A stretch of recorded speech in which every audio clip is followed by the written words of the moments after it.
Food delivery ಕೊಡ್ತಾರಲ್ಲ madam, ಆ ತರ ಈಗ ಅಂಗಡಿಗಳಿಗೆ ಬಾರೋರು ತಗೊಂಡೋಗಿ ಬೈಕಲ್ಲಿ ಆಟೋದಲ್ಲಿ ಇಷ್ಟು ಅಂತ ಹೇಳ್ಬಿಟ್ಟು ಹೋಗಿ ಸಪ್ಲೈ ಮಾಡಿ ಬರ್ತಾ ಇದಾರೆ. ಬೆಳಗ್ಗೆಯಿಂದ ಸಂಜೆವರೆಗೂ ಕುಡಿತಾ ಇರ್ತಾರೆ, ಜಗಳ ಮಾಡ್ಕೊಂತ ಇರ್ತಾರೆ. ಎಕ್ಸೈಸ್ ಅವ್ರು ಬಂದಿದ್ದೀರಾ?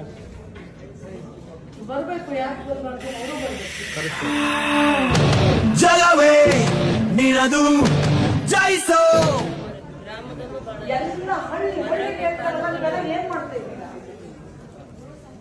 ತಾಯಿ ಮಕ್ಕಳನ್ನೆಲ್ಲ ಸಾಯಿಸ್ತೀವಿ. ಹೊಸ ಬಂದಿರೋದು ಮೇಡಮ್, ಡಿಸಿಪಿ ಇದೆ, 10 ದಿವಸ ಆಯ್ತು. ನಾನು 3 ದಿನದಿಂದ ಶಿವಮೊಗ್ಗದಲ್ಲಿದ್ದೀನಿ. ನಿಮ್ಮ ಶಿವಮೊಗ್ಗ ಜಿಲ್ಲೆ ಅಷ್ಟು ಕಂಪ್ಲೇಂಟ್ ಎಲ್ಲೂ ಬಂದಿಲ್ಲ ನನಗೆ. ಮಾಡ್ತೀನಿ ಮೇಡಮ್. ಏನಪ್ಪಾ ನೀವು ಏನ್ ಮಾಡ್ಬೇಕಂತಿದ್ದೀರಾ? ನೆಕ್ಸ್ಟ್ ಮಕ್ಕಳನ್ನ ಏನ್ ಮಾಡ್ಬೇಕಂತಿದ್ದೀರಾ? ಕುಡುಕರು ಮಾಡ್ಬೇಕಂತಿದ್ದೀರಾ? ಮಾಡ್ತೀವಿ ಮೇಡಮ್. ನಿಮ್ ಟಾರ್ಗೆಟ್ಗಳಿಗೆ ತಗೊಂಡೋಗಿ ಊರೊಳಗೆ ಪಟ್ಟಿ ಅಂಗಡಿಲೆಲ್ಲ ಮಾರಕ್ ಹಾಕ್ತೀರೇನ್ರಿ? ತಪ್ಪು ಮೇಡಮ್. ಬಿಡ್ರಿ, ನಿಮ್ಮನ್ನ ಫಸ್ಟ್ ತೆಗೆದಾಕ್ಬೇಕು. ನೀ ನಡೆಯೋ ದಾರಿಯೊಳಗೆ 100 ಚಕ್ರವ್ಯೂಹ, ಅದ ಭೇದಿಸೋ ಆತ್ಮಬಲವು ನಿನ್ನಲ್ಲಿ ಅಡಗಿದೆ. ರಾಜ ನಿನಗೆಂದಿಗೂ ಸೋಲೆ ಇಲ್ಲ, ರಾತಕೋ ಸಂದೇಹ.